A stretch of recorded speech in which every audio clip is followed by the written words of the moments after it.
You didn't arrive here because you tried hard enough. You arrived because something inside you finally stopped bracing itself.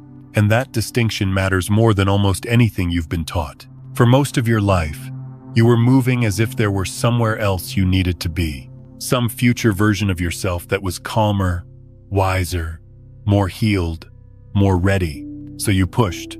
You refined. You analyzed yourself the way someone might keep adjusting a radio dial, hoping the static would finally disappear. But the quiet moment that brought you here didn't come from better tuning.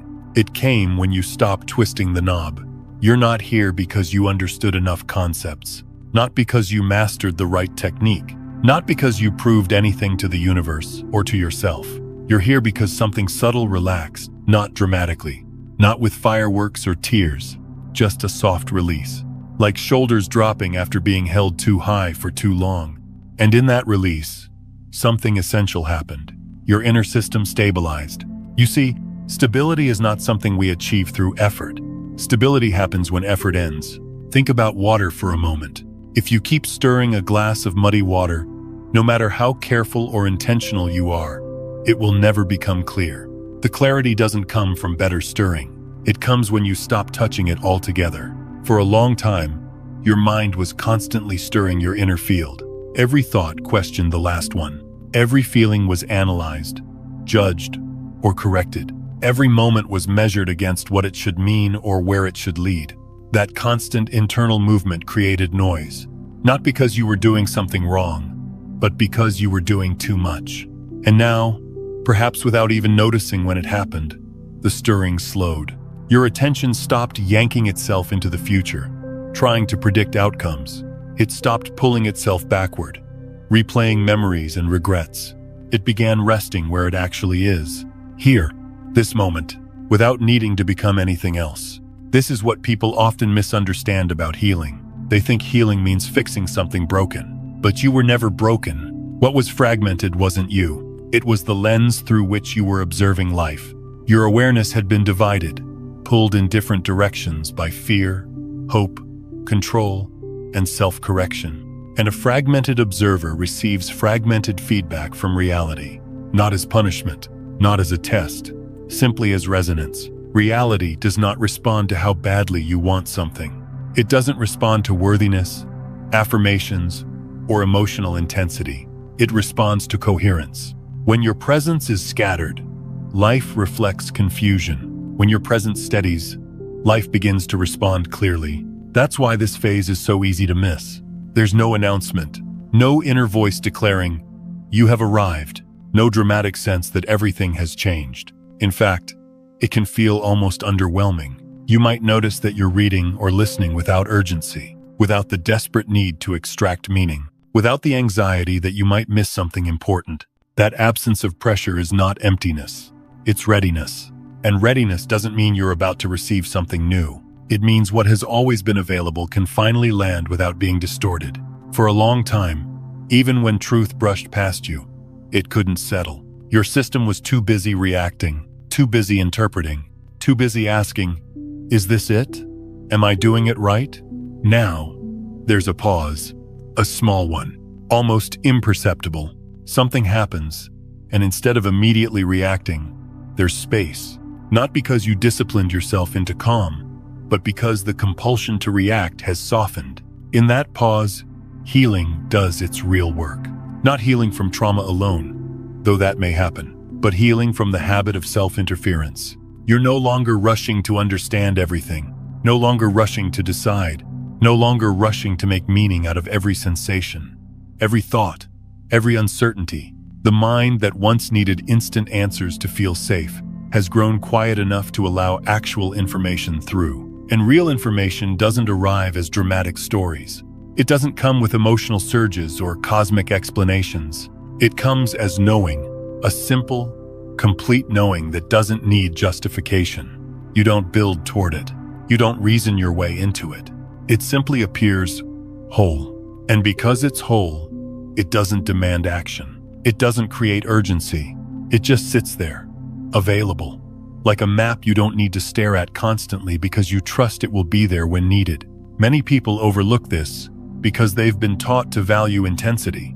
They're waiting for chills, tears, or a sense of profound significance.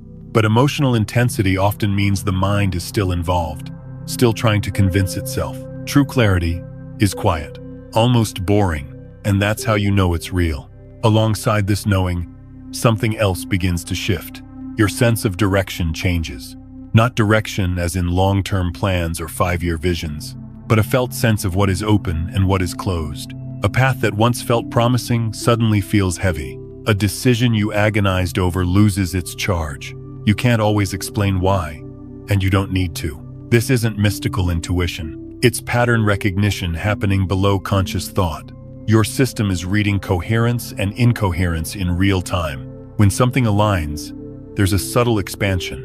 When it doesn't, there's contraction. Not emotional contraction, structural contraction, like a door quietly closing without drama. And sometimes, in moments of deep rest, another layer reveals itself. You may notice awareness continuing even as the body relaxes deeply, not leaving the body, not traveling anywhere, just present, without the usual level of effort. This surprises many people because they believed awareness required tension, focus, holding on. But awareness doesn't need to be maintained. It only needs to not be interrupted. The moment you try to hold this state, it vanishes, because holding is effort, and effort introduces noise. This is the great paradox of consciousness. What you try to preserve, you fragment. What you allow, stabilizes itself. That's why so many people stumble here. A moment of clarity appears, and immediately the mind wants to claim it. This is it. I've reached something. I need to remember this. And just like that, the experience becomes an object, something you have rather than something you are. Once it becomes my clarity, it needs protection. Monitoring begins, comparison begins, and the field fragments again. The deepest shifts don't make you feel special. They return you to ordinariness. More human, more comfortable with not knowing, less interested in proving anything. If a realization makes you feel elevated above others, something has been misunderstood. The experience may have been real, but the interpretation has been hijacked by identity. True integration doesn't announce itself. It doesn't ask for witnesses. It shows up in behavior. You leave conversations earlier when they no longer serve. You say no without guilt. You say yes without overexcitement. You make choices with less explanation. And you barely notice you're doing it differently until you look back months later and realize you're no longer living the same way. This is also how reality begins to respond. Not with instant rewards, not with dramatic manifestations, but with reorganization. What doesn't fit starts to fall away. Relationships held together by habit loosen. Paths that relied on force lose momentum. This can feel unsettling if you expect alignment to mean comfort. But alignment doesn't remove friction. It makes misalignment visible sooner. Where you once stayed in draining situations for years, now you feel the drain within minutes. That's not regression. That's precision. You adjust earlier, with less loss, less drama. You also begin to notice something else. Timing changes, not in a magical way, in a practical one. The next step appears when you've completed the current one, not before, which would overwhelm you, not after, which would create crisis. Just in time. You're not chasing opportunities anymore, yet relevant ones show up. You're not forcing connections, yet meaningful encounters happen. It doesn't feel miraculous. It feels reasonable, as if life has always been organized this way, and you're finally tuned to see it. The urgency that once drove you fades.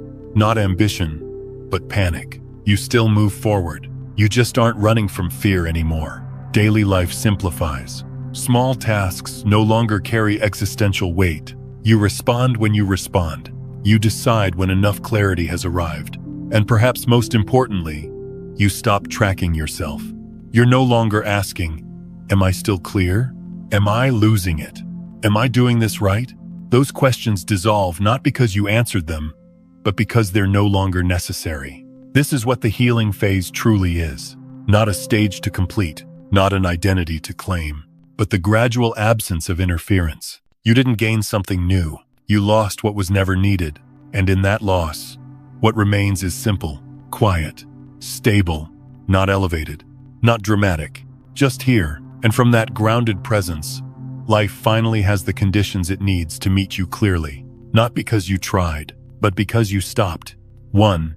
When reality responds by taking away, not adding. There is a moment in every deep inner transition when what you expected to arrive does not arrive at all, and instead, something quietly begins to leave. This is often the point where people panic, because they were taught to associate readiness with reward, alignment with gain, healing with improvement. They were taught to believe that once they reached a certain inner state, life would finally deliver more clarity, more support, more abundance, more confirmation that they were on the right path. So when reality responds not by adding, but by subtracting, it can feel like a mistake, or worse, a punishment. But this response is not a judgment. It is precision. When your inner field stabilizes, it can no longer sustain what does not match it. Structures that once held together through effort, compromise, or habit begin to lose coherence. Relationships that relied on who you used to be start to loosen, not because anyone did something wrong, but because the energetic agreement that kept them intact is no longer active. Directions that once felt important slowly drain of momentum, as if the current that carried you forward has shifted somewhere else. This is not failure. This is recalibration. For a long time, your awareness may have been flexible enough to bend around misalignment. You learned how to adapt, how to tolerate, how to keep things going, even when they no longer felt true. You adjusted yourself to fit structures that were never designed to support your deeper coherence. And because you could bend, reality allowed it. It did not interfere. It simply reflected your capacity to carry the weight. But when your presence stabilizes, bending becomes impossible. Not because you become rigid, but because your system no longer fragments to accommodate what does not fit. What once felt manageable suddenly feels heavy. What once felt familiar begins to feel draining. And this shift can be deeply confusing if you interpret it through the lens of progress and regression. You might find yourself thinking that you were doing better before, that things were smoother when you were trying harder, when you were more accommodating, when you were more willing to compromise yourself for the sake of continuity. But what you are actually noticing is the difference between endurance and alignment. Endurance can maintain almost anything for a long time. Alignment cannot. Reality does not remove what you still need. It removes what you no longer have the internal structure to sustain. When something falls away during this phase, it is not being taken from you. It is being released from you. The distinction matters because loss implies deprivation, while release implies completion. This is why the first response often feels like things unraveling. Conversations that once flowed now feel forced. Roles you once inhabited with ease begin to feel unnatural. Goals that used to energize you no longer call you forward. The mind wants to label this as stagnation, as backsliding, as losing momentum. But what is actually happening is that your system has stopped generating the extra effort required to keep misaligned structures in place. There is a quiet honesty that emerges here, and honesty is not always comfortable. You begin to see where you were maintaining situations out of habit rather than resonance. You recognize how much energy you were spending to keep things functioning that were already complete. And this recognition does not come with blame. It comes with a simple, grounded clarity that says, this no longer fits. What makes this phase especially challenging is that it does not come with immediate replacements. Reality does not remove something and instantly fill the space with something better. It creates space first, and space can feel unsettling if you have been conditioned to equate fullness with safety. Space feels like uncertainty. Space feels like not knowing what comes next. Space feels like standing in a room after the furniture has been taken out, with nothing yet arranged to tell you how to move through it. But space is not emptiness. Space is availability. When something falls away, it leaves behind a field that no longer has to be managed. Energy that was once tied up in maintenance returns to circulation. You may notice that you feel less tired, even if nothing obvious has improved. Less scattered, even if you cannot yet name a new direction. More present, even if the future remains undefined. This is not because you gained something. It is because you stopped carrying what was no longer yours. Reality also responds through friction during this phase, and this is often misunderstood. People assume that alignment should feel smooth, that once they are on the right path, resistance will disappear. But alignment does not remove resistance. It sharpens your sensitivity to it. Where you once tolerated subtle misalignment for long periods of time, you now feel it almost immediately. A conversation drains you within minutes instead of hours. A project feels off before you have invested months into it. A decision that once would have required endless analysis now resolves itself through a quiet sense of closure. This is not hypersensitivity. This is accuracy. Your system is no longer buffering incoherence. It is registering it directly. Because of this, adjustments happen earlier and with less damage. You leave situations before they become crises.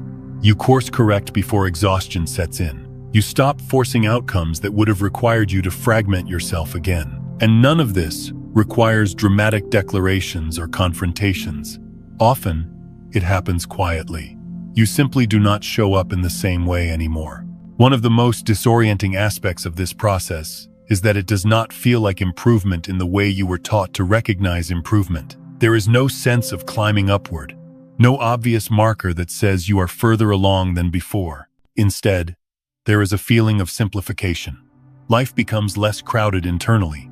Choices become fewer but clearer. You are no longer juggling multiple directions at once. The mind, accustomed to measuring progress through accumulation, may resist this. It may interpret subtraction as loss, simplicity as lack, quiet as stagnation. But consciousness does not evolve by adding layers. It clarifies by removing interference. What remains after subtraction is not less. It is more precise. This is why people often say they feel like they are becoming less during this phase. Less driven, less compelled to explain themselves, less interested in maintaining appearances, less motivated by external validation. And this can trigger fear if you equate intensity with aliveness. But what is actually happening is that the unnecessary tension is leaving. The constant self-correction, the internal negotiations, the need to justify every choice begin to dissolve. You are not withdrawing from life. You are withdrawing from distortion. As this continues, you may notice that reality begins to respond in quieter, more practical ways. Opportunities appear that match your current capacity rather than your past ambition. Encounters happen without effort. Timing becomes more cooperative, not because you are controlling it, but because you are no longer fighting it. Things line up not dramatically, but sensibly, as if life is finally allowed to move without obstruction. This is not because you have become more deserving. It is because your field has become more coherent, and coherence does not demand reward. It allows response. The most important thing to understand here is that nothing being taken away is meant to be chased or recovered. Trying to hold on to what is dissolving only creates friction. The invitation of this phase is not to fix what is falling apart, but to notice that it is falling apart without your intervention. To let the unraveling complete itself without turning it into a problem that needs solving. This requires trust, but not blind faith. It is a grounded trust built from direct observation. You begin to see that when you do not interfere prematurely, what remains is always simpler and more aligned than what was removed. Not immediately, but eventually. And eventually arrives not as a reward, but as a natural consequence of space being available. You are not being stripped of your life. You are being relieved of what no longer belongs to it. And the relief may come quietly, without ceremony, without applause, but with a subtle sense of rightness that does not need explanation. This is the moment when you realize that reality is not testing you. It is responding to you. And its response is not based on what you want, but on what you can now hold without breaking yourself apart. 2. The 3 channels that only open when you stop trying to use them. There comes a stage in inner maturation when understanding no longer arrives the way it used to. It does not come through effort, comparison, or mental construction. It does not arrive because you followed the right steps or applied the correct framework. Instead, it appears quietly, almost incidentally, when you are no longer reaching for it. This is often confusing at first, especially if you spent years believing that insight must be earned through discipline, repetition, or intensity. But what you begin to discover is that the most reliable forms of knowing emerge precisely when you are no longer trying to know. There are moments when something becomes clear without explanation. You do not reason your way there. You do not connect dots or build arguments. You simply know. The knowing arrives whole, without preamble, without emotional surge, without the need to convince yourself that it is valid. It does not demand action or interpretation. It sits calmly, like a fact that has always been true but has only now become visible. This kind of knowing does not excite the nervous system. It steadies it, and because it is steady, it can be trusted. Many people dismiss this kind of clarity because it lacks drama. They are conditioned to believe that truth must feel overwhelming or transformative in an obvious way. They look for intensity as proof, but intensity often signals that the mind is still involved, still trying to participate, still trying to make meaning out of what it does not yet trust. The knowing that arrives through this first channel feels almost ordinary. You realize something, and then you move on. There is no story attached, no urgency to share it, no fear of losing it. That is how you know it is real. At other times, clarity does not arrive as knowing at all. It arrives as orientation. You sense, without logic or explanation, that one direction is open and another is not. A path that once seemed available quietly closes, not with resistance or conflict, but with a lack of energy. You could still move in that direction if you forced yourself, but something in you no longer responds to it. Meanwhile, another direction may not look impressive or even particularly appealing, yet it carries a sense of ease, a subtle expansion that tells you this is where movement is possible now. This is not intuition in the romantic or mystical sense. It is not a message from beyond. It is pattern recognition happening below conscious thought.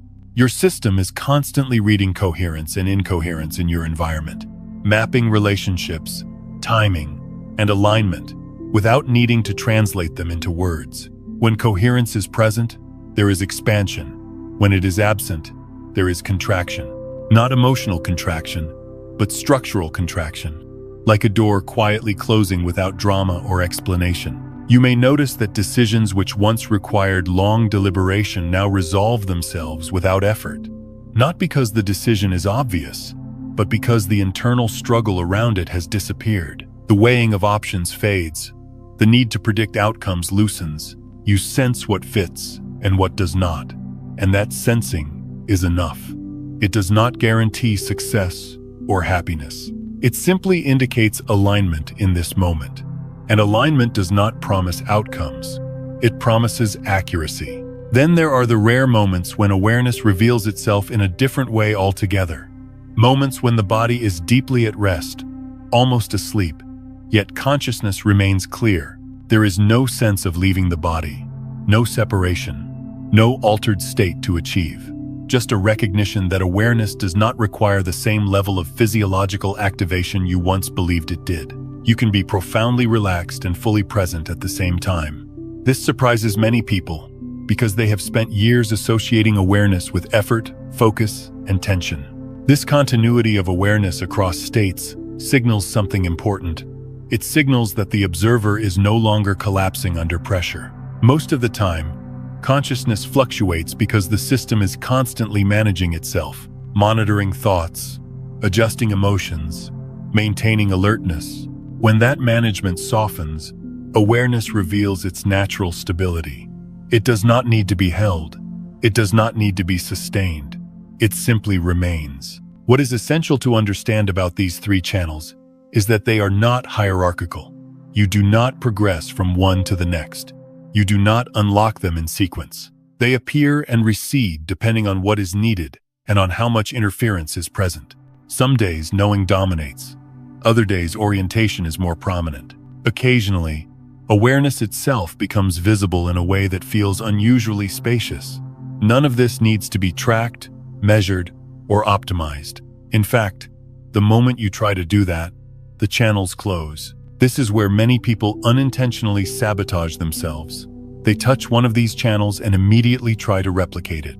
They ask how to get back there, how to stay there, how to make it happen again. They turn a natural function into a project, and the moment effort enters, the channel disappears. Not because you did something wrong, but because effort introduces noise into a system that only functions in stillness. These channels are not activated by practice. They are revealed by absence. The absence of grasping, the absence of trying, the absence of the need to control experience. They open when there is enough internal quiet for information to land without being distorted by agenda. And agenda does not have to be grand. Even the subtle desire to hold on to a state is enough to collapse it. This can be frustrating for the mind, which wants reliability and repeatability. The mind wants a method it can apply, a structure it can follow, something it can claim ownership over. But these channels do not belong to the mind. They are functions of a stabilized field. They appear when conditions are right and disappear when conditions change. Trying to possess them turns them into concepts, and concepts cannot carry what was directly experienced. Another important distinction to make here is that not every unusual or intense experience belongs to these channels. The nervous system is capable of producing vivid imagery, strong sensations, and emotional surges that feel significant. The imagination can fill gaps. The ego can create drama to maintain a sense of specialness. Intensity alone is not the measure. The measure is integration. If an experience leaves you simpler, clearer, less burdened, it was likely real information. If it leaves you more complex, more invested in explanation, more concerned with how to keep it or describe it, it was noise. Real information does not leave homework. It does not ask you to do anything with it immediately. It settles into your functioning quietly, showing itself later in how you move, how you choose, how you respond under pressure. As these channels operate without your interference, something subtle but profound begins to happen. You stop seeking insight as an event. You stop chasing clarity as a peak state. You begin to trust that what you need to know will arrive when it is needed, not before and not after. This trust is not passive, it is responsive. You are still engaged with life, still making choices, still taking action. But the action comes from a different place. You are no longer pushing information through your system. You are allowing it to arrive. And because it arrives whole, you do not need to process it into stories or frameworks. It already carries its own context. By the time you are consciously aware of it, it is already integrated. This is what it means to be stable enough to receive. Not that you are receiving more than before, but that what arrives is no longer distorted by your own interference. The channels were never closed to you. They were simply drowned out by effort. And effort, however well-intentioned, was the very thing preventing clarity from landing. When you stop trying to use these channels, they begin to use you. Not in a dramatic sense, but in a functional one. Information moves through you the way breath moves through the body, without instruction, without control, without the need for acknowledgement. And in that quiet flow, life begins to respond with a precision that does not require explanation. You are not becoming someone with special access. You are returning to a natural capacity that was always there, waiting for the noise to stop. 3. How fragmented attention became the source of every dead end. There was a time when uncertainty did not simply appear in your life as a neutral condition, but arrived as a threat that demanded immediate management, interpretation, and control. Whenever something unclear surfaced, your attention did not remain whole. It split, almost automatically, into different directions, each one trying to protect you in its own way. One part of you rushed ahead, scanning the future for possible outcomes, rehearsing scenarios, calculating risks, attempting to make sure nothing unexpected could catch you off guard. Another part of you turned backward, revisiting the past, searching for patterns, mistakes, or explanations that might help you avoid repeating pain. And another part froze entirely, staying vigilant, watching, waiting, bracing itself for impact. None of these responses were wrong. They were intelligent adaptations. They were strategies that once helped you survive periods of instability, loss, or confusion. The problem was not that your attention learned to divide itself. The problem was that it never learned how to come back together. When attention fragments, presence weakens. And when presence weakens, reality cannot respond clearly. Not because reality is withholding something from you, but because there is no stable point from which a coherent signal can be received. Imagine trying to tune into a conversation while constantly switching between multiple radio stations. Each station carries part of the message, but none of them are clear enough on their own. The result is not understanding, but noise. For a long time, You may have experienced this noise as feeling stuck, overwhelmed, or confused. Decisions felt heavy not because they were complex, but because too many internal voices were speaking at once. You were not simply choosing between options. You were negotiating between different versions of yourself, each one anchored in a different time frame, and each one operating from a different form of fear. The part of you focused on the future was driven by anticipation and anxiety. It wanted guarantees. It wanted assurance that whatever step you took would lead to safety, success, or relief. The part of you focused on the past was driven by regret and self-protection. It wanted to make sure you did not repeat old mistakes or reopen old wounds. The part that froze was driven by caution. It believed that stillness was safer than movement, and that waiting might prevent harm. Together, these parts created a constant internal tug-of-war. And because your attention was split, your energy was split as well. You were expending enormous effort simply trying to hold yourself together. That effort left little room for clarity to emerge. This is why so many people mistake effort for engagement. They believe that if they are thinking hard enough, analyzing deeply enough, and monitoring themselves closely enough, they are being responsible and conscious. But constant self-monitoring is not awareness. It is fragmentation disguised as vigilance. Awareness does not divide itself to stay safe. It stays present. When attention is unified, it does not mean you ignore the future or deny the past. It means you are no longer living in them. You are here, in the only place where information can actually be received. The present moment is not a philosophical concept. It is a functional state. It is the only state in which reality can respond without distortion. Reality does not communicate with you through explanations or predictions. It communicates through feedback, and feedback requires a stable receiver. When your attention collapses into multiple timelines, feedback becomes garbled. You may receive signals, but they contradict each other. One moment something feels right, the next it feels wrong. One day you feel clear, the next day you doubt everything. This inconsistency is not a flaw in your intuition. It is a reflection of a fragmented observer. For years, you may have believed that clarity was something you needed to chase, something that would arrive once you figured everything out. But clarity does not arrive through accumulation. It arrives through consolidation. When attention stops scattering itself across imagined futures and remembered pasts, it naturally gathers. And when it gathers, something profound but very simple occurs. The noise quiets. This quiet is not emptiness. It is coherence. Coherence feels different from calm in the way people usually understand calm. It is not the absence of emotion. It is the absence of internal conflict. You may still feel uncertainty, sadness, or excitement, but these experiences move through a unified field instead of colliding inside a divided one. They no longer pull you apart. One of the most subtle shifts that marks the end of fragmentation is the disappearance of constant internal commentary. The voice that narrates, evaluates, and second-guesses every experience begins to soften.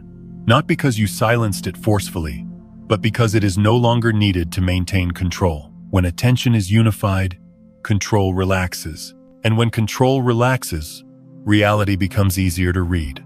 You begin to notice that you are no longer rushing to make sense of everything. You can sit with not knowing without panic. Questions arise, and do not immediately demand answers. This is not passivity. It is trust in the intelligence of timing. You recognize, perhaps for the first time, that clarity does not always arrive before action. Sometimes it arrives because of action, and sometimes it arrives only after you stop asking for it. Fragmentation also explains why so many people feel exhausted, even when their lives do not appear outwardly demanding. The exhaustion did not come from what you were doing. It came from how many places you were doing it from. You were acting from the present while worrying about the future and correcting for the past at the same time. No system can sustain that indefinitely. When attention reunifies, energy returns. Not in sudden surges, but as a steady availability. You find that you can engage fully with what is in front of you, and then disengage fully when it is complete. There is less residue, less mental replay, less emotional drag. Things begin to finish themselves instead of lingering unfinished inside you. This reunification does not happen through effort. You cannot force attention to stay whole. Any attempt to do so becomes another form of control, and therefore another form of fragmentation. Reunification happens when you stop pulling yourself in opposite directions, when you stop demanding certainty from the future, when you stop extracting meaning from the past, when you allow the present moment to be sufficient. At first, this can feel uncomfortable. The mind has been trained to believe that vigilance equals safety. Letting attention rest feels risky. You may worry that if you stop monitoring everything, something will go wrong. But what you begin to discover is that much of what went wrong in the past happened because of fragmentation, not because of relaxation. When attention is unified, your responses become more accurate. You notice subtle signals earlier. You sense when something is off before it escalates. You do not need to analyze your way into awareness. Awareness presents itself naturally because nothing is pulling it apart. This is why reality begins to respond differently when fragmentation ends. Decisions become simpler, not because there are fewer options, but because there is less internal debate. You feel drawn toward what fits and away from what does not without needing to justify either movement. Both action and stillness feel clean. There is no lingering sense that you should have done something differently. Perhaps most importantly, you stop experiencing life as a series of obstacles that need to be overcome. You begin to experience it as a stream of information that you can respond to in real time. You are no longer trying to outthink reality. You are listening to it. The end of fragmentation does not make you perfect. You will still have moments where attention scatters, where fear pulls you forward or memory pulls you back.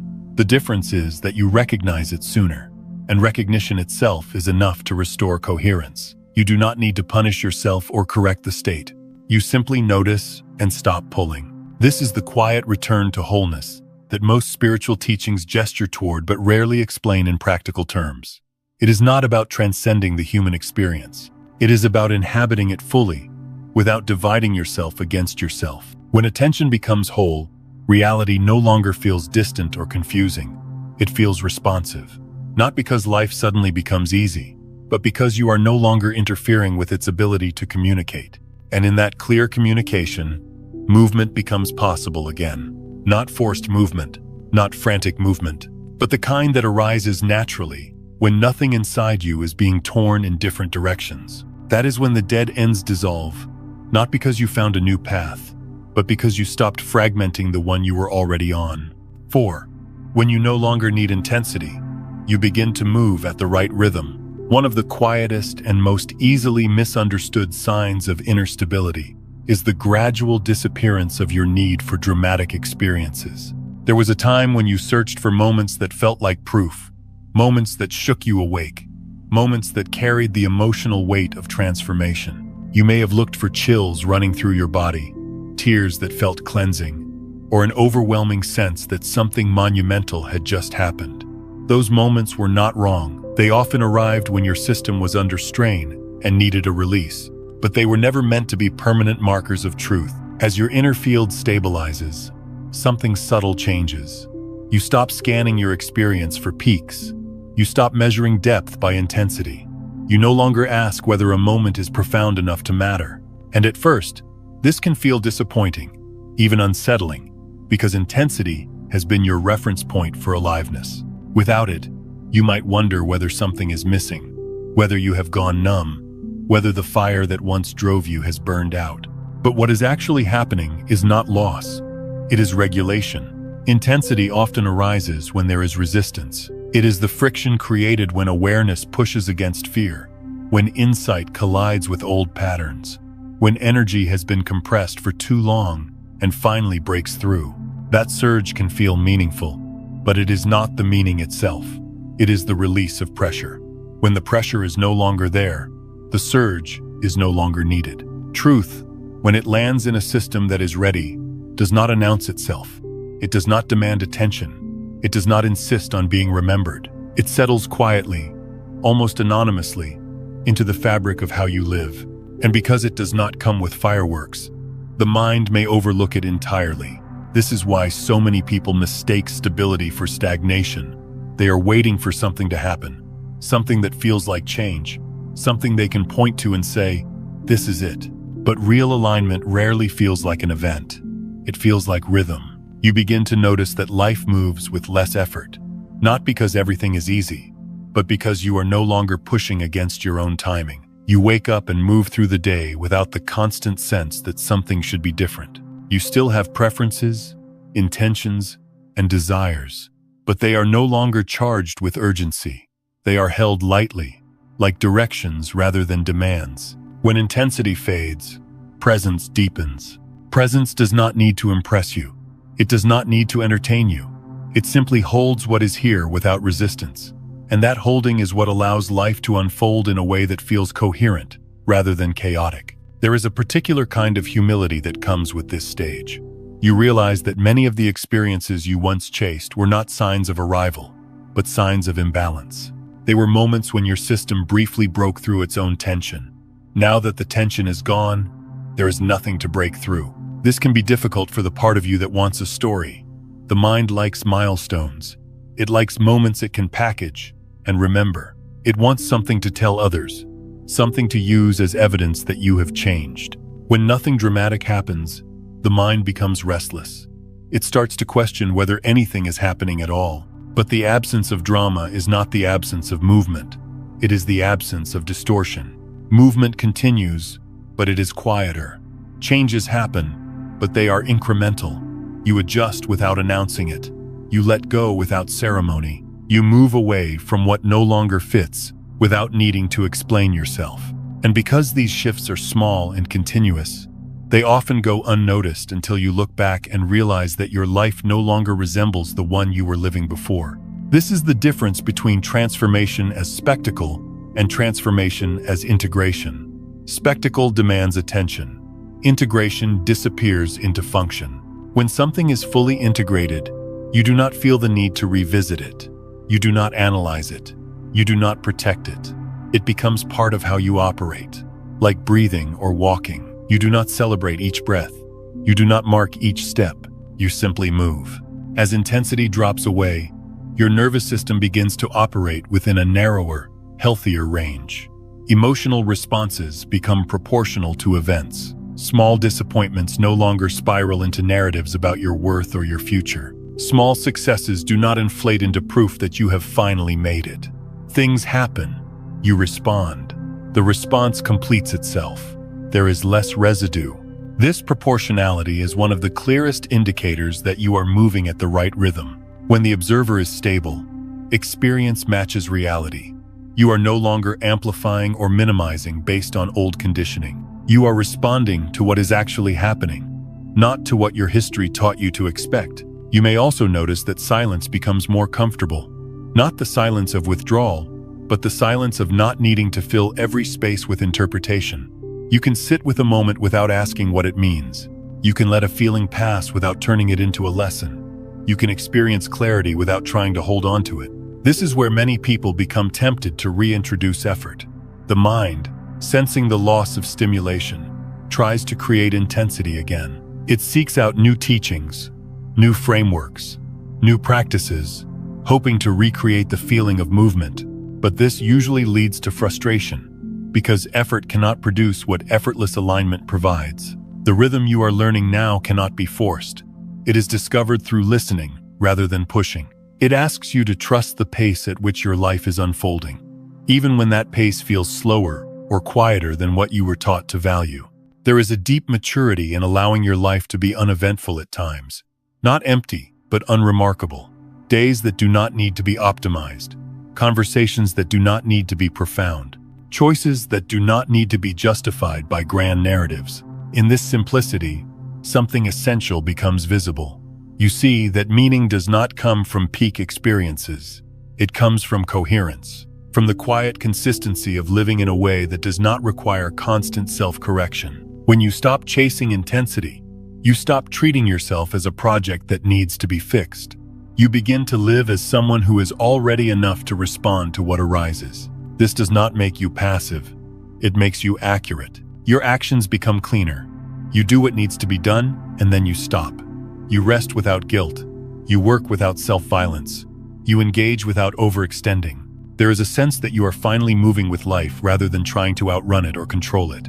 And perhaps the most surprising aspect of this phase is how little there is to say about it. There are no revelations that need to be shared. No experiences that need to be explained. No identities that need to be claimed. You simply live differently. This is why the truth, when it arrives at the right depth, often leaves nothing to report. It does not create stories. It dissolves them. It does not give you something new to talk about. It gives you fewer reasons to talk at all. In a culture that rewards intensity, this can feel like disappearance. But it is not disappearance. It is arrival. You have arrived at your own pace, not the pace you were told to keep, not the pace that once kept you striving, but a rhythm that matches your actual capacity to be present without force. And in that rhythm, life does not need to shout to be heard. It speaks softly, continuously, through ordinary moments that no longer need to be extraordinary to matter. Almost nothing happens, and yet, everything is finally in step. 5. Why intensity is not the same as signal. One of the most difficult distinctions to make on an inner path is the difference between what feels powerful and what is actually precise. Many people are taught, implicitly or directly, that the strength of an experience determines its truth. If something shakes you, overwhelms you, or floods your system with sensation or emotion, it must mean something important happened. And if something arrives quietly, without fanfare, without a story attached, it is easy to dismiss it as insignificant or incomplete. This misunderstanding keeps many people chasing experiences that feel meaningful while overlooking the ones that actually change how they live. Intensity speaks to volume, not clarity. It tells you how loud something is, not how accurate it is. A storm is intense, but it rarely allows you to see clearly. A calm morning, by contrast, may feel unremarkable, but it lets the landscape reveal itself without distortion. Inner experiences follow the same principle. When something arrives with force, it often indicates that it encountered resistance on the way in. When something arrives gently, it often means there was nothing in the system pushing against it. This is not a moral judgment. Intense experiences are not wrong. They are often part of how the nervous system processes old patterns, releases stored tension, or discharges emotion that has been held for a long time. But processing is not the same as information. Release is not the same as guidance. And sensation is not the same as signal. A reliable way to tell the difference is not how the experience feels in the moment, but what happens afterward. Signal simplifies. Noise complicates. This distinction becomes clearer when you look at the aftermath rather than the event itself. When a true signal passes through your awareness, life becomes lighter. Not necessarily easier in an obvious way, but cleaner. Decisions require less internal debate. Situations that once consumed energy lose their grip. You find yourself doing fewer unnecessary things without having to force yourself to stop. There is a sense of completion, as if something quietly resolved itself without requiring follow-up. You do not feel the need to explain what happened, either to yourself or to others. You do not replay it to make sure it was real. You do not wonder how to keep it from disappearing. It has already done its work.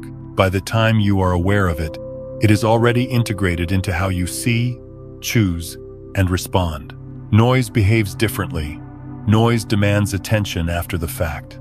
It leaves you busy. You feel the urge to analyze the experience, to label it, to document it, to remember it correctly. You may want to tell others about it, not in a natural sharing way, but in a way that seeks confirmation. You want reassurance that what you felt was valid, important, and real. This does not mean you are doing something wrong. It simply means the mind has stepped in to manage what it does not trust yet. When the mind does not trust information, it turns it into a project. It creates tasks around it. Interpret this, preserve that, figure out what it means, make sure it was not wasted. All of this activity feels purposeful, but it is actually a sign that the information did not land cleanly. Real awareness does not leave homework. It does not require effort to maintain. It does not need to be turned into a practice or protected from fading. It settles into your functioning the way digestion settles into the body. You do not keep thinking about digestion after a meal. It completes itself. One reason this distinction is so challenging is that many spiritual and personal growth cultures reward intensity. They highlight peak experiences. They encourage people to look for moments of awakening, catharsis, or transcendence. And while such moments can be part of the journey, They are not reliable indicators of integration. Integration is quiet. It does not announce itself. It does not need witnesses. When something integrates, you may not even notice it at first. You simply find yourself responding differently in situations that used to trigger you. You choose rest without guilt. You disengage from arguments earlier. You stop explaining yourself in places where explanation once felt necessary. And these changes feel so natural that you may only recognize them in hindsight. Noise, by contrast, keeps you oriented toward the experience itself rather than toward life. You keep returning to it in your mind. You measure current moments against it. You wonder why you do not feel the same way now. This comparison pulls you out of presence and back into memory, turning something that could have integrated into a reference point you now chase. Another important marker is complexity. Signal reduces complexity. Noise increases it. After a true signal, life tends to feel more straightforward. Even if circumstances remain the same, you are less tangled internally. You know what matters and what does not with less effort. After noise, life often feels more complicated. You have more ideas, more interpretations, more frameworks, more things to track. You may feel inspired, but also scattered. The nervous system plays a significant role here. Intense experiences often activate the nervous system strongly. This activation can feel meaningful, but it also reduces discernment. When the system is highly aroused, everything feels important. Subtlety is lost. Precision disappears. In that state, the mind fills in gaps with imagination, creating narratives that feel convincing, but are not necessarily accurate. This is why calm clarity is so often overlooked. Calm does not excite the nervous system. It does not feel urgent. It does not demand action. But calm is where discernment lives. Calm allows you to sense what actually fits without needing to dramatize it. True awareness has a particular texture. It feels complete. There is nothing to add and nothing to remove. It does not invite you to do something immediately. It simply changes how you see. And because seeing changes, doing changes, naturally, without effort. You may also notice that real signals tend to be wordless. They do not arrive as explanations or teachings. They arrive as shifts in perception. You see something differently, and that difference is enough. You do not need to convince yourself or anyone else. You do not need to build a philosophy around it. It stands on its own. Noise, on the other hand, often arrives with language attached. It comes with stories, symbols, and interpretations that the mind eagerly organizes. Again, this is not a failure. It is simply an indication that the experience is being processed rather than received. Over time, as your system stabilizes, your sensitivity to this difference increases. You begin to feel the weight of an experience not by its emotional charge, but by its aftertaste. Does it leave you quieter or busier? Does it leave you grounded or preoccupied? Does it move you back into life or pull you into interpretation? This discernment cannot be learned through rules. It develops through lived experience. You begin to notice that the experiences that truly matter are often the ones you barely remember. They slip into you unnoticed and later reveal themselves in changed behavior. Meanwhile, the experiences you remember vividly often fade without leaving much behind. There is a certain humility required here.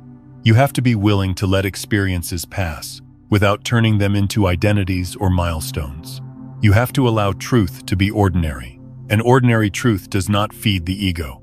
It does not make you feel special. It simply makes you more functional, more present, more responsive. As this understanding deepens, your relationship with experience changes. You stop chasing intensity. You stop equating depth with drama. You become less impressed by sensation and more interested in outcome. Not outcome in the sense of achievement, but outcome in the sense of how you live. Does life feel lighter? Do contradictions reduce? Does your attention scatter less? Do choices feel cleaner? These are the real indicators. They are not glamorous, but they are reliable. When you no longer confuse intensity with signal, you stop exhausting yourself chasing moments that promise meaning. You become available to the quiet intelligence that has been trying to reach you all along. And that intelligence does not need your effort. It only needs your non-interference. In this way, discernment becomes less about judgment and more about trust. You trust that what is real will integrate without your help. You trust that what needs to stay will stay without force. And you trust that what fades was never meant to be held. This trust does not make you passive. It makes you precise. You engage with life directly, without the extra layer of interpretation that once complicated everything. You let experiences come and go without turning them into work. And slowly, almost imperceptibly, your life becomes simpler. Not because you lost depth, but because depth no longer needs to announce itself. Signal does not shout, noise does. And once you have felt the difference, you no longer need to be told which is which. 6. When you stop tracking the process finally moves. There is a quiet irony at the heart of inner transformation that most people only discover after years of sincere effort. The very act of checking whether something is happening often becomes the reason it cannot happen fully. The question appears innocent, even responsible. Am I still in that state? Am I holding it correctly? Did I lose something important? But beneath that question is a subtle return to surveillance.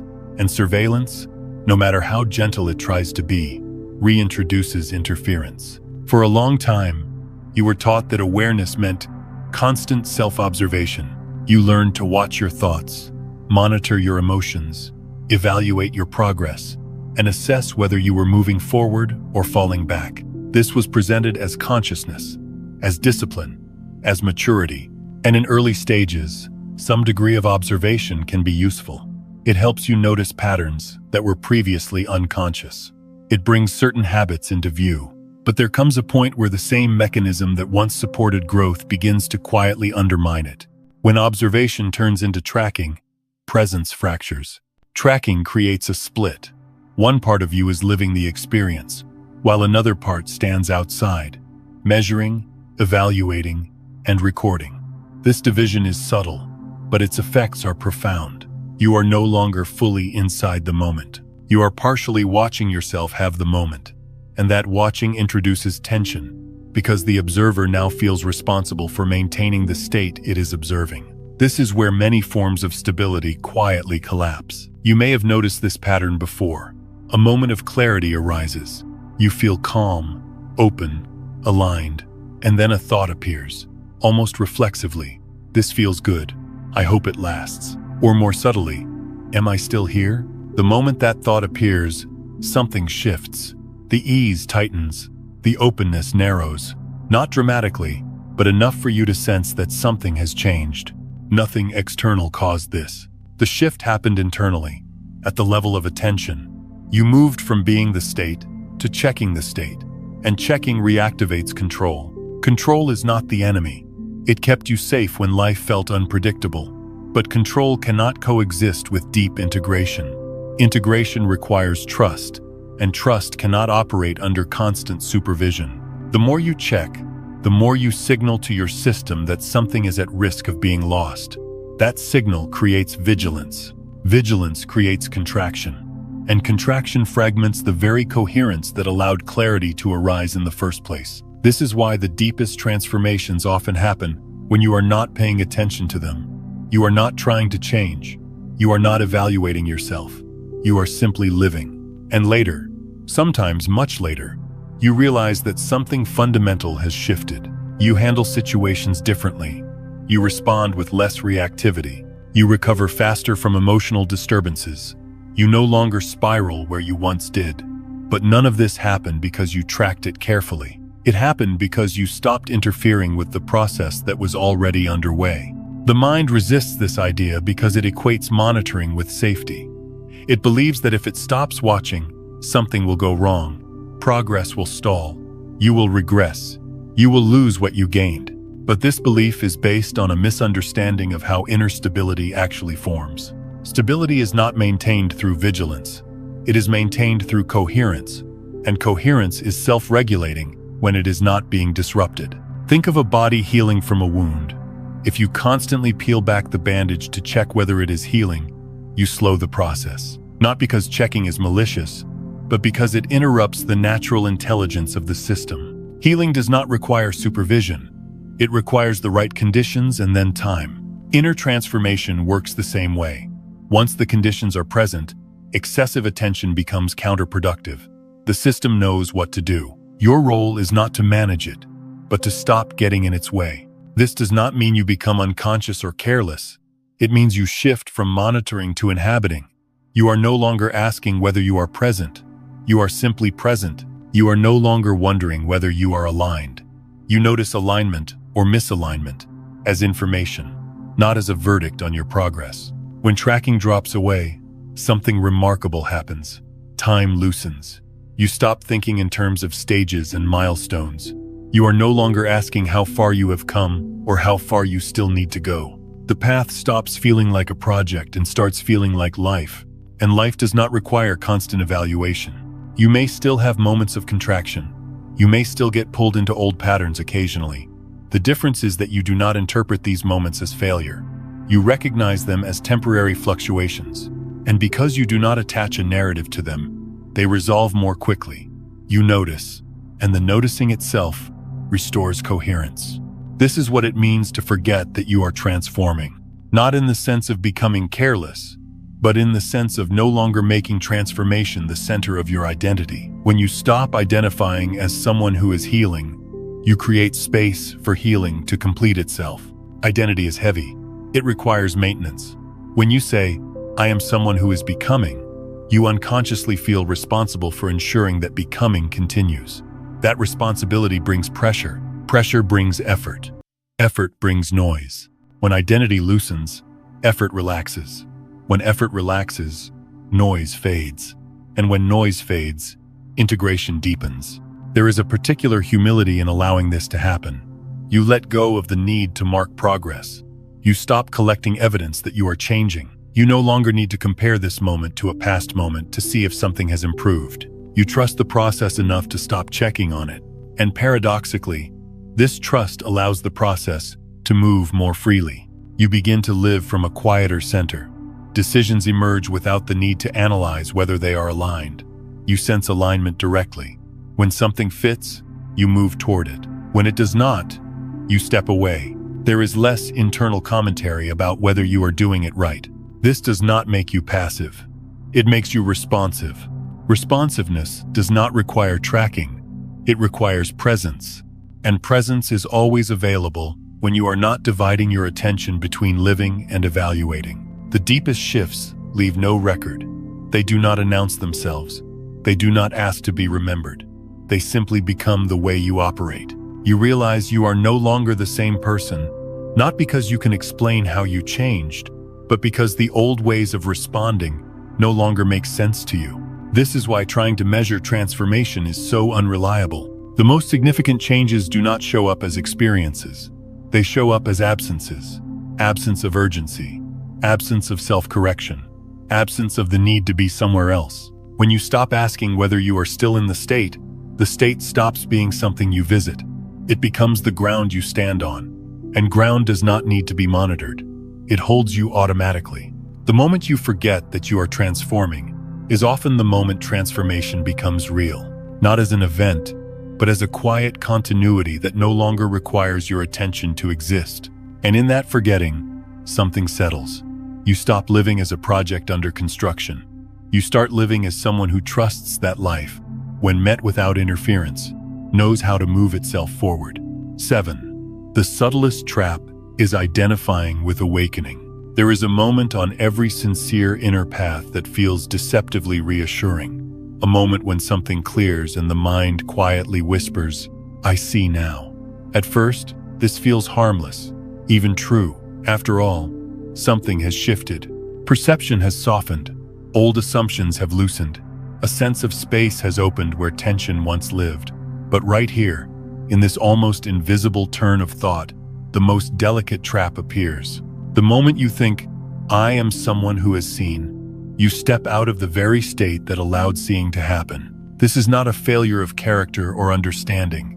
It is simply the mind doing what it has always done, which is to create an identity around experience so it can hold, explain, and protect it. The mind believes that if it can name something, it can keep it. If it can define it, it can make sure it does not disappear. But awakening does not belong to the mind, and it cannot survive being turned into a possession. True seeing arises when there is no one trying to be the seer. Before identification appears, awareness is open, unclaimed, and fluid. There is no center that says, "This is mine." There is simply clarity moving through a human life. But once the idea forms that I am awake, I am aware, I am different now, a subtle contraction happens. The openness narrows.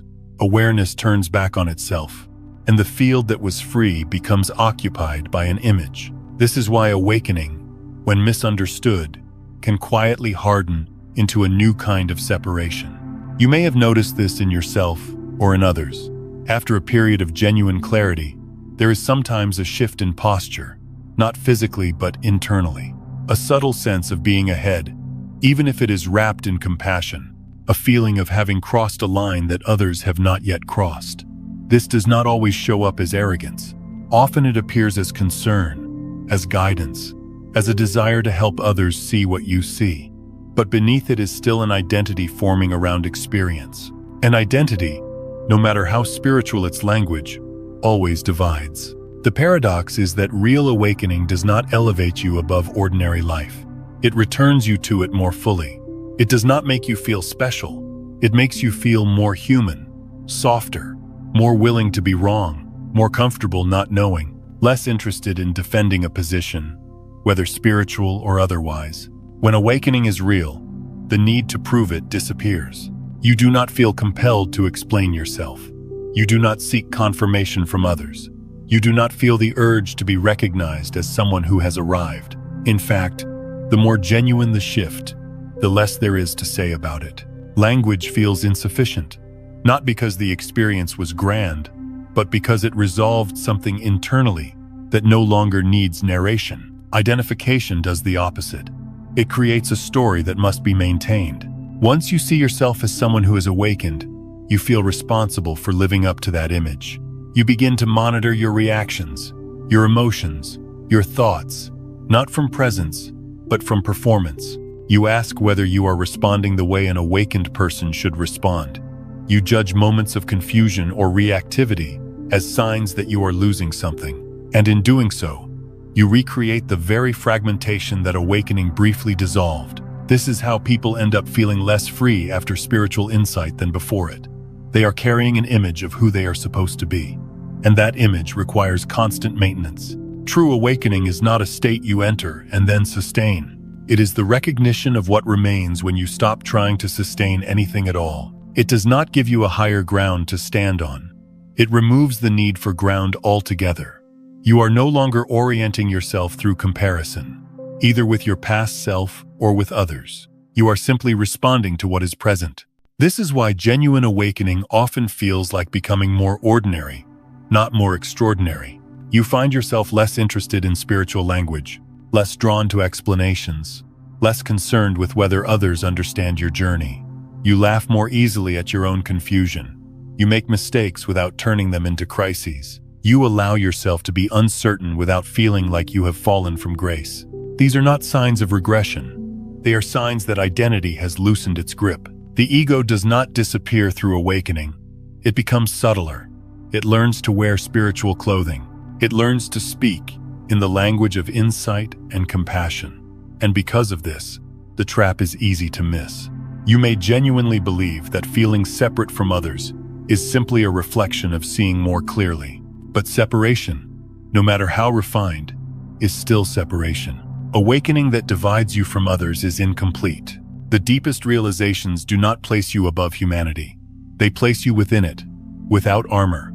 You become more sensitive to suffering, not less. More patient with confusion, not more dismissive. More willing to sit with discomfort, both your own and others, without needing to fix it or explain it away.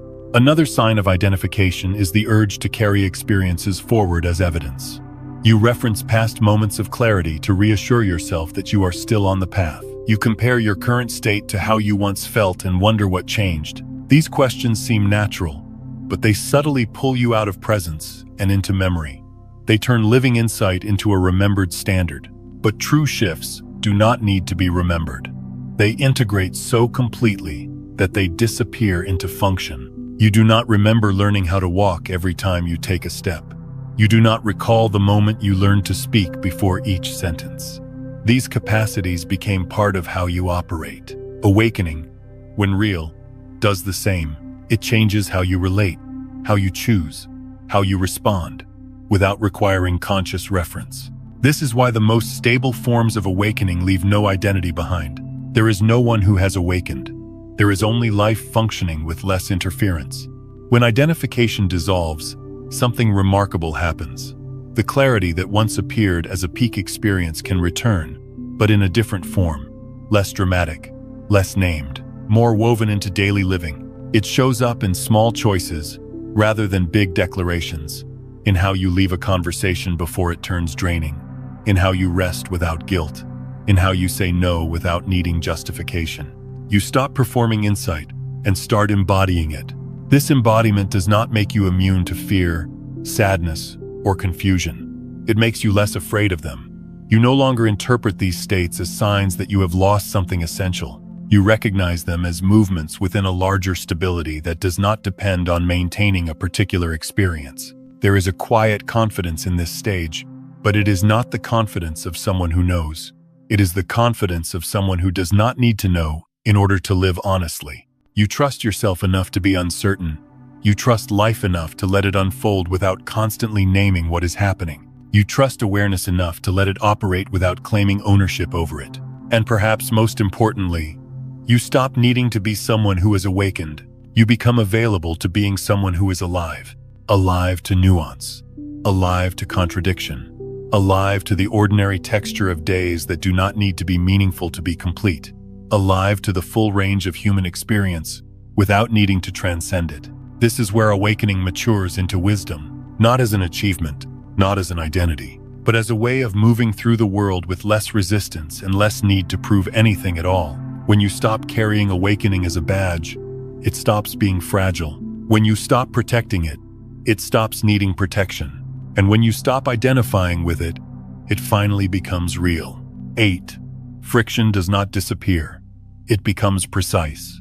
One of the most misleading expectations people carry into inner stability is the belief that life will finally become smooth. They imagine that once they are aligned, grounded, or healed, resistance will fade and obstacles will dissolve.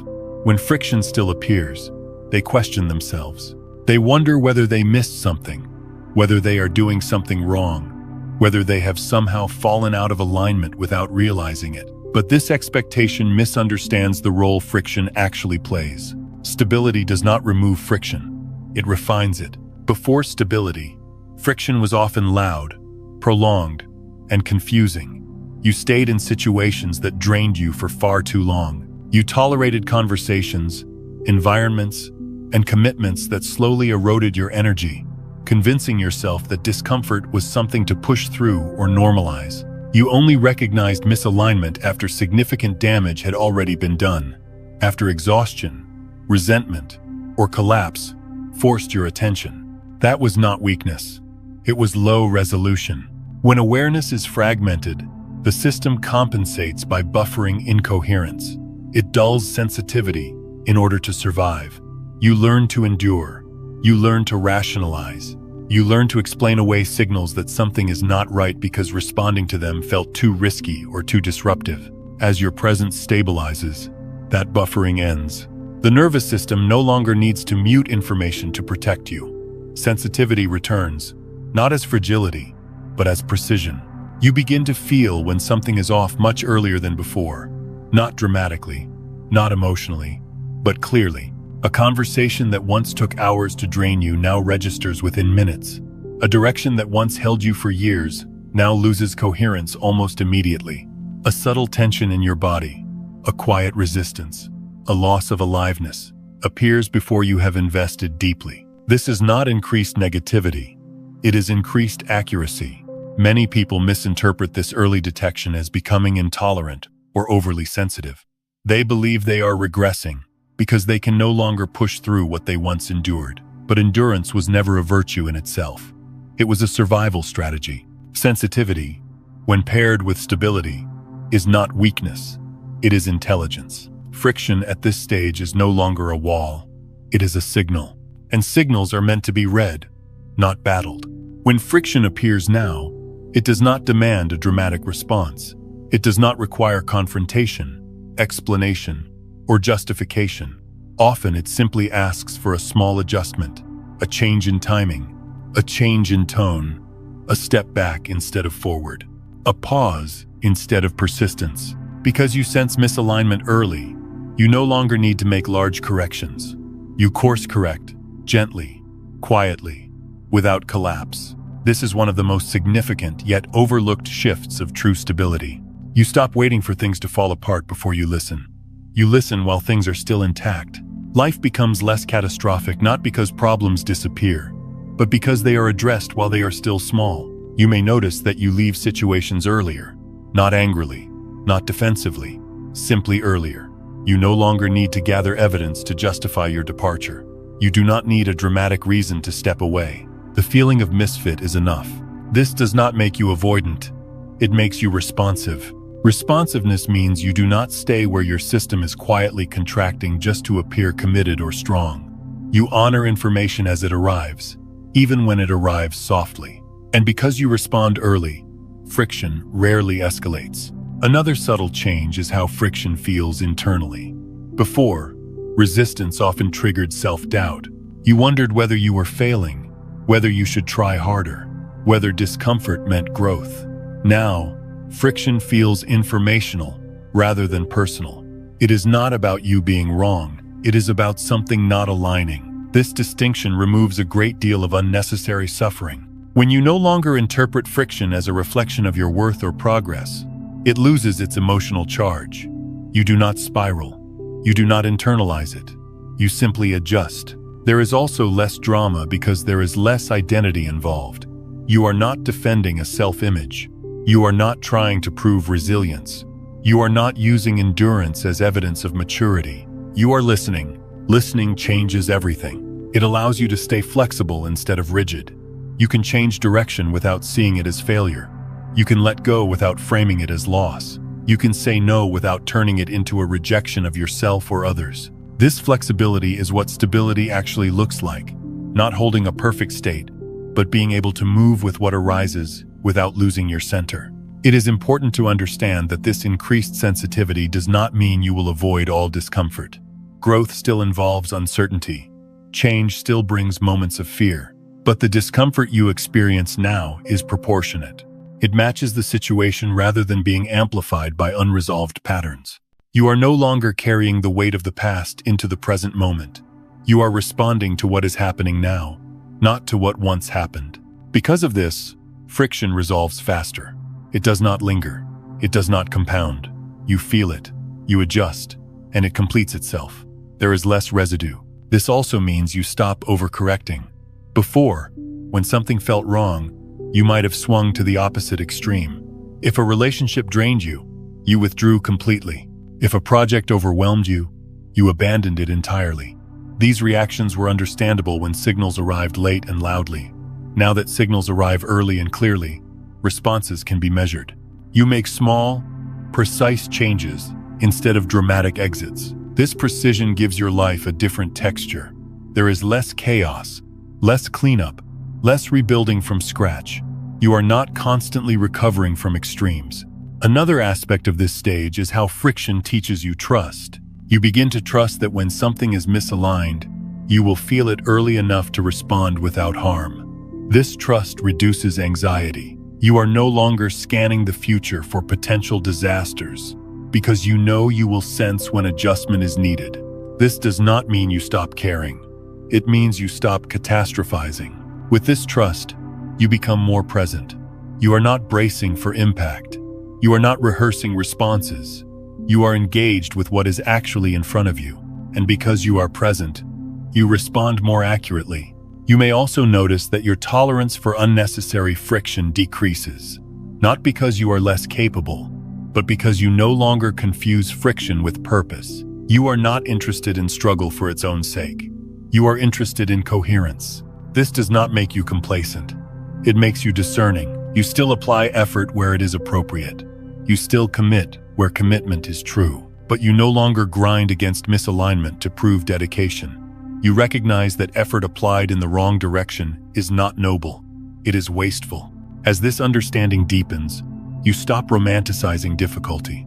You stop telling yourself that if something is hard, it must be meaningful. You begin to see that many of the hardest things you endured were hard because they were wrong for you, not because they were refining you. This realization can bring grief.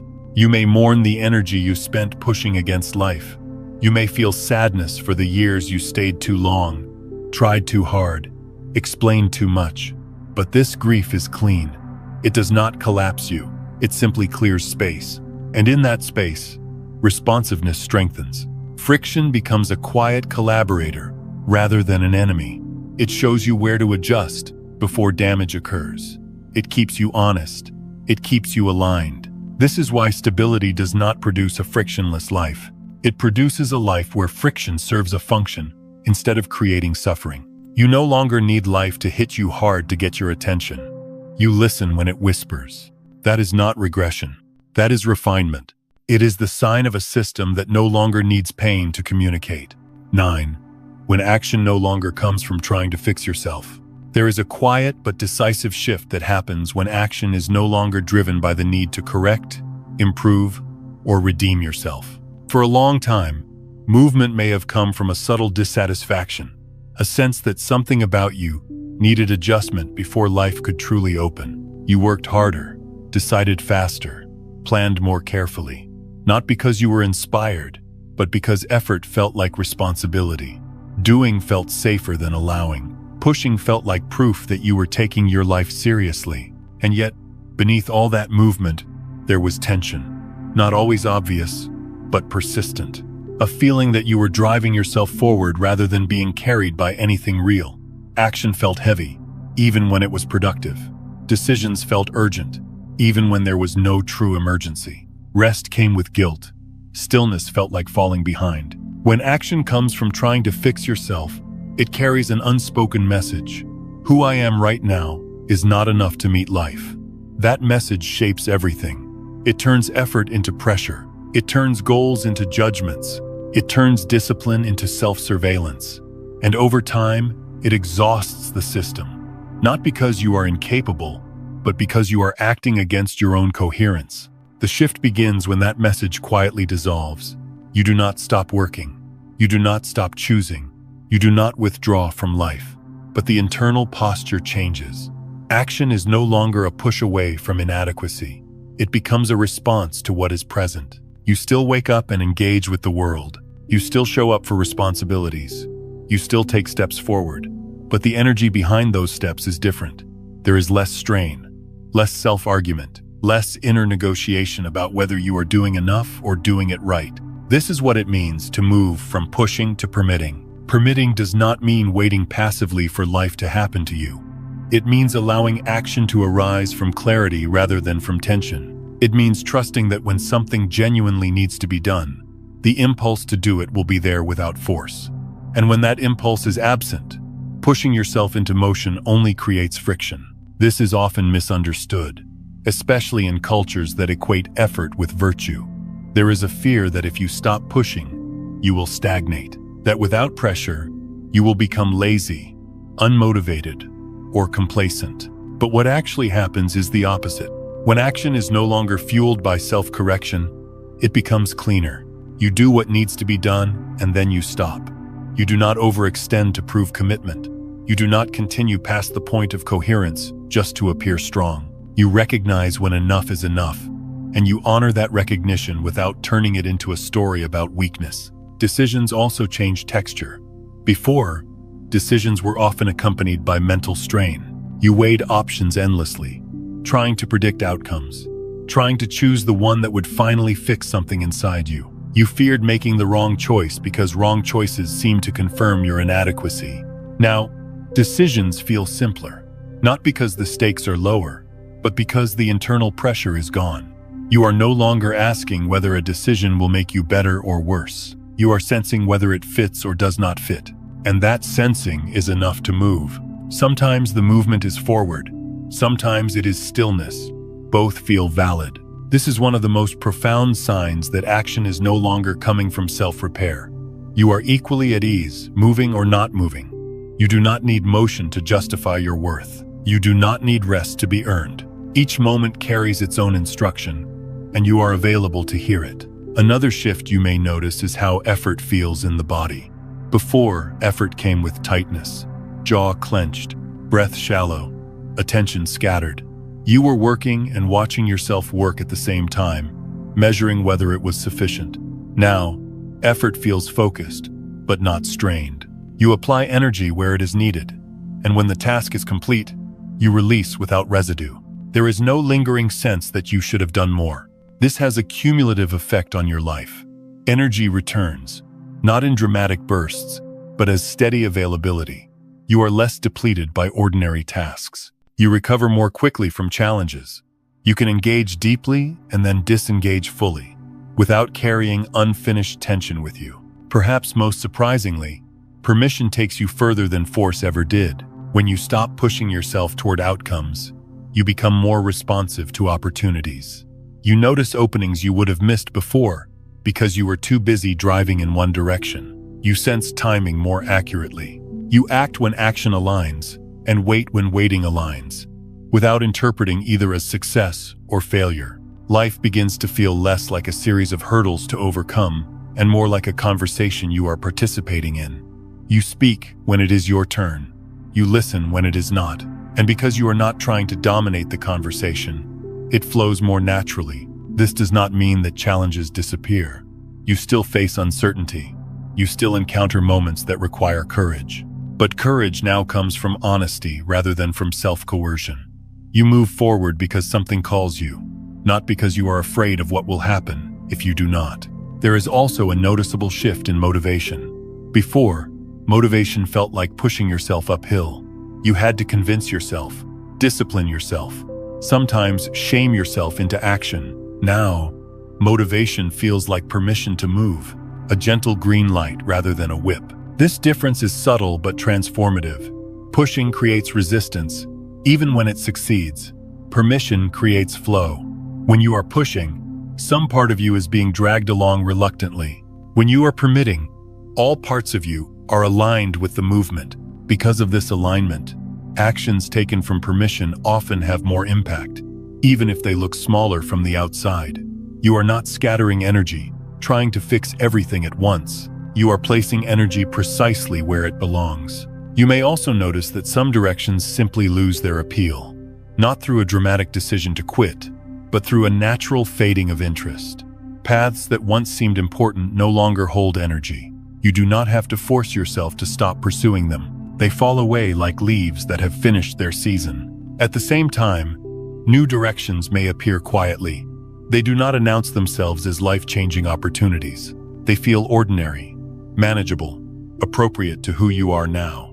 And because they do not demand self-improvement as an entry fee, you can step into them without fear. This is how allowing carries you further than effort. Effort narrows focus. Allowing widens perception. Effort tries to force life into a shape. Allowing lets life show you where it is already moving. One of the deepest freedoms in this stage is the release from the idea that you are a problem to be solved. You stop approaching each moment with the question of how to optimize yourself. You meet life as it is, with the capacities you already have, trusting that they are sufficient to respond. This trust does not make you reckless. It makes you present. You are not acting from fantasy or fear. You are acting from contact with reality. And reality, when met without distortion, is remarkably supportive. You begin to see that many of the obstacles you once struggled against were created by pushing in the wrong direction. When you stop forcing alignment, alignment becomes obvious. When you stop correcting yourself, coherence emerges on its own. Action becomes a natural extension of awareness rather than a reaction to discomfort. You move because it is time to move. You stop because it is time to stop. Neither requires justification. This is what mature action looks like. Not heroic, not dramatic, but deeply effective. You are no longer driven by the belief that you must become someone else before life can work. You act as you are, where you are, with what is available. And from that honest starting point, movement becomes sustainable. In the end, this is not about doing less or more. It is about doing what fits. When action no longer comes from trying to fix yourself, it carries less weight and more truth. It does not exhaust you.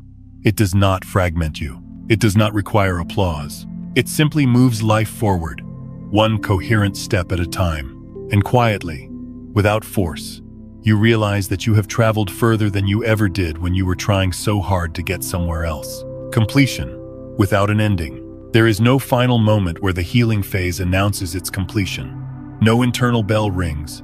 No clear line appears between what was before and what is now resolved. In fact, if you are waiting for that kind of confirmation, it is likely the phase is still doing its quiet work beneath your expectations. Healing, when it is real, does not arrive as an event. It arrives as an absence, the absence of a question that once dominated your inner life.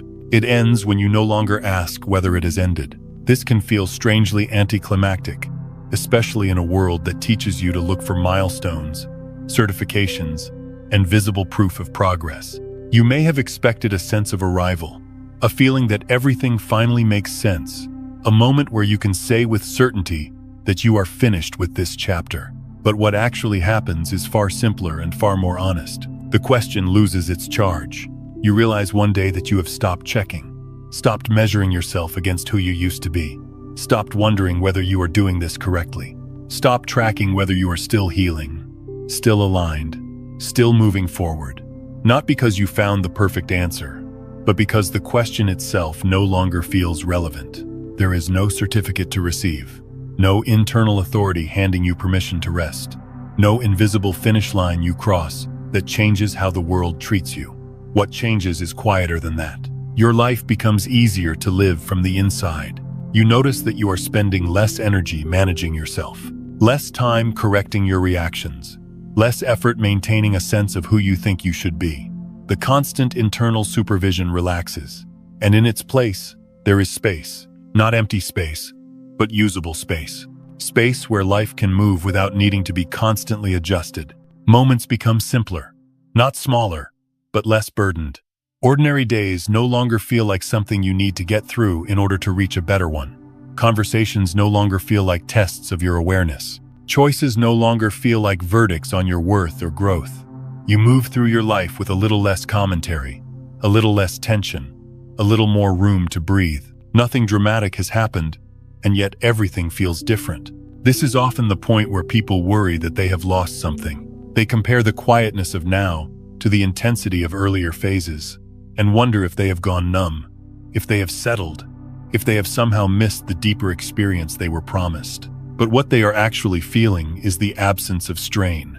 The nervous system is no longer bracing for transformation. It is simply functioning. Healing does not make life extraordinary. It makes it workable. You are not living in a constant state of peace or clarity. You still feel sadness, uncertainty, frustration, joy. But these experiences move through you without hooking into an identity. They come and go without demanding explanation. You no longer need to turn every feeling into a lesson or every challenge into proof of something unresolved. You do not become someone else. This is perhaps the most important realization of all. Healing does not replace you with a better version. It removes what was obstructing the version that was already there. The personality you have, the temperament you carry, the preferences and limits that shape your life do not disappear. What disappears is the constant resistance to being exactly who you are. You stop fighting your own rhythm. You stop forcing yourself into shapes that were never sustainable. You stop interpreting every moment of discomfort as something that needs to be fixed. You allow yourself to be human without turning humanity into a problem. From this place, something subtle but profound happens. Reality finally has a stable place to meet you. Not the reality you imagined, not the version of life you were promised if you did enough inner work, but the actual reality that has been responding to you all along, waiting for you to stop interfering long enough to hear it clearly. When you are no longer trying to become someone, you become available. Available to respond rather than react. Available to adjust rather than endure. Available to listen rather than project.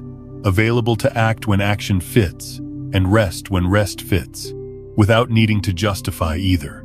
This availability does not make you passive. It makes you accurate. You are no longer acting from fear of falling behind or hope of finally arriving.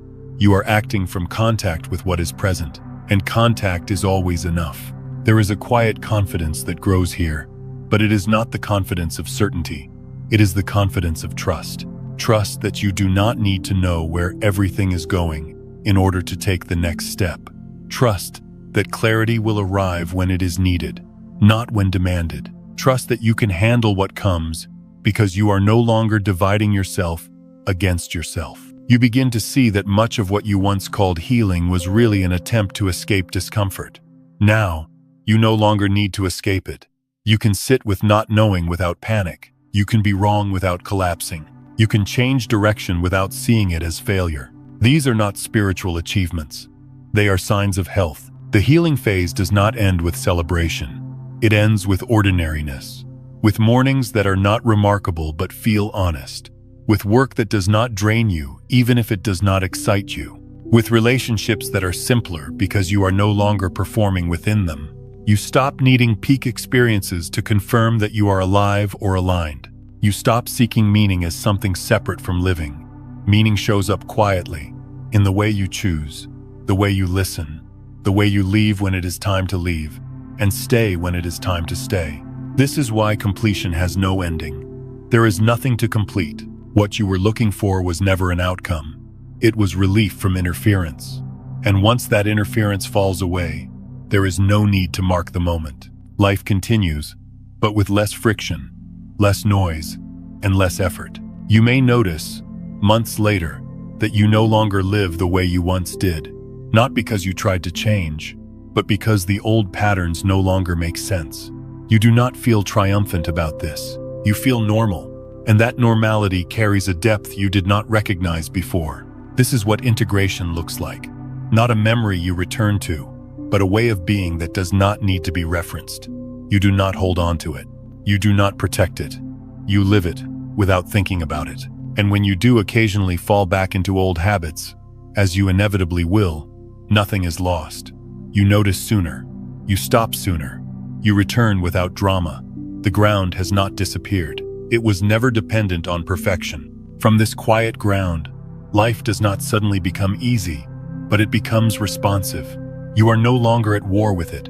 You are no longer negotiating your right to be here.